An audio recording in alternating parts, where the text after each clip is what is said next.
I want to thank Pastor Mark Price and the congregation for the invitation to say a few words, the emphasis, according to Greg Miller, just a few words about our time here between 1992 and the year 2000. I'll keep it brief. I don't want to be like the preacher, just kept preaching and preaching. One of his best laymen got up and left. The pastor hollered and said, "John, where are you going?" He said, "I'm going to go get a haircut." And the pastor said, "Well, John, you should have thought of that before you came into the service." He said, "I didn't need one then." So there are so many things to talk about, but I want to emphasize just one thing that stands out to me, and that's the Jake Ball Family Life Center. You're celebrating your 100th anniversary. I don't know if you know it or not, but Jake Ball was 100 years of age when he passed away. When I began my ministry here, the church had just recently built an educational wing, which was greatly needed and appreciated. But the church had a mortgage between $300,000 and $400,000, let's say $350,000.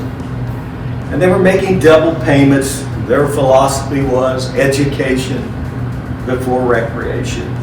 But there was one man in the church, and on the church board, his name is Jim Cottle, who said, "We can. In spite of our indebtedness on the education wing, we can build a family life center." He said, "We can," when so many said we can't. But it wasn't long until it caught fire and the spirit of enthusiasm increased. If you were to visit my home in Winfield, and I would take you back to my study, there along one wall, you'll find 4 grandchildren, photos of my 4 grandchildren. Sierra, the oldest, who is a veterinarian in Pittsburgh. There's Cheyenne, our youngest granddaughter. She's a nurse practitioner in Seattle. But when we left here in the year 2000, we didn't have any grandsons, but it was Betty Carter who made the prediction. She said, "Pastor, your youngest daughter will give you those grandsons." So she's your church prophetess because we have 2 grandsons. Brayton, who just turned 16, and Gannon, the man, who is 12. On the other end of the wall, there's memorabilia, photos of the Cincinnati Reds, the great big machine, we call them, the big red machine. Somebody said they call them now the little red wagon. But right in the middle of the wall, I have a photo of Jim Cottle, as you can see here. And we are breaking ground in 1992. And across the bottom is the bronze plate that reads, "The man who says we can." I've looked at that many times. The man who says we can. And on August the 29th, the Jake Ball Family Life Center was dedicated. The church was full of people, a wonderful meal under the leadership of Nancy Hampton. But what some of you may not know, and others may have forgotten, that was going to be the very last service that Jim Cottle would ever attend.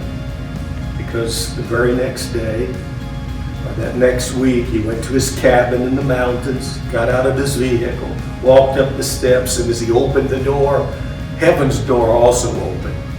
Jesus said to Jim, "Come on up here. Your work is done." Well, you may ask, whatever happened as far as the indebtedness on the educational wing and the Family Life Center?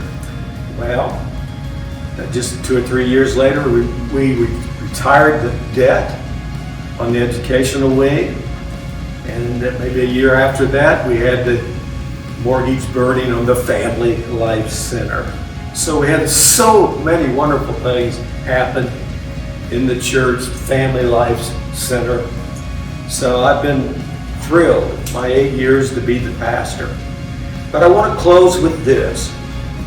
Some time ago, I was listening to Rick Warren, and he was telling the story that Dan Cathy came to visit him at his church in California, and Dan took me out to one of the construction sites because he's the CEO of Chick-fil-A. And we got up there about noon, and we were hungry, and we decided that we would go across the street to Taco Bell. He said we both went into the restroom to wash our hands. He said Dan took extra time.